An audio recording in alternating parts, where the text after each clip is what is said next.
Nehemiah was a Jewish man who worked for the king of Persia, and he received some disturbing news about Judah. He learned that the captives who had returned to Judah were now living in grave danger. The walls of Jerusalem had been demolished, and the gates had been destroyed by fire. Nehemiah wept and mourned. He fasted and he prayed before the Lord for days. Now one day Nehemiah was serving wine to the king, and the king asked him, "Why is my servant's face so sad? I know you don't have a physical illness. This must be a matter of the heart. What can I do to help you?" And Nehemiah said, "Let me return to Judah. Let me return to the city of my ancestors' graves. Let me rebuild the walls of Jerusalem." And the king said, "Yes, go, and I will give you letters to ensure that you have safe passage."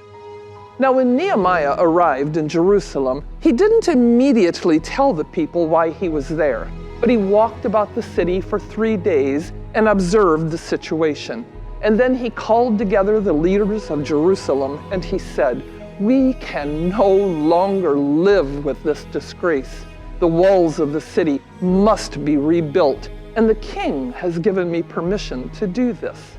The leaders of the city were eager to take on this project, and they decided among themselves that each of the leaders would be responsible for one section of the wall that they would have built.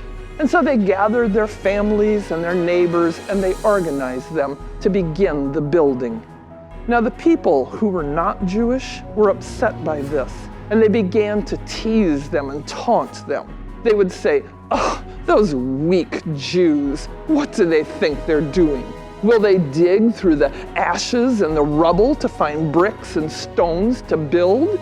Oh, I can see it now. They'll get the wall built part way, and a little fox will jump on it, and the whole thing will come crumbling down." But the people who were building, they worked harder and they worked faster. And soon the walls were coming up and they were beginning to meet at places. This angered their enemies. They told the people who were building, "We'll sneak up behind you and kill you. We'll do whatever we have to do to stop this project." Fear gripped the hearts of the builders, and they assigned guards to watch over the walls day and night. Nehemiah came to them and he said, "Don't be afraid. God is stronger than your enemy, but be prepared to fight. Fight for your fellow Jews. Fight for your sons and daughters. Fight for your wives and your homes." And so they set up an alarm system that would tell them if someplace on the wall was being attacked, and then all the men could come prepared to fight. They continued to work, and soon the walls were coming up, but the gates were not finished yet. And so the enemies decided that to stop this project, the only thing they could do was to kill Nehemiah. But they knew they had to get him outside of the city to do it. So they sent a message to him saying, "Come to the neighboring village and talk with us." Oh, Nehemiah knew that they were plotting to harm him. And so he answered and said, "I am doing great work here. Why should I stop to come to another village to talk with you?" They continued to insist that he needed to come, and Nehemiah continued to ignore them. Finally, they sent him a message and they said, "We know why you are rebuilding the walls.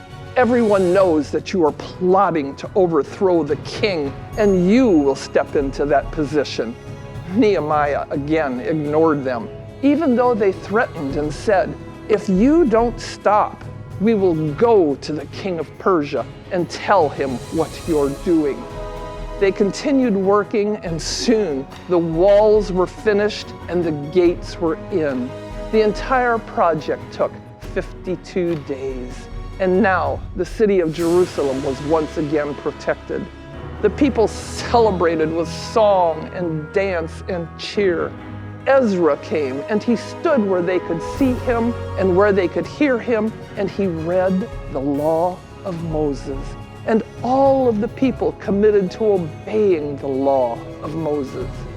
Now, the people who lived outside the walls of Jerusalem decided that some of them needed to move inside the city. And so the Jewish people decided that out of every 10 families, one would move inside the walls. The Lord God had done great things for Israel, and even their enemies were amazed.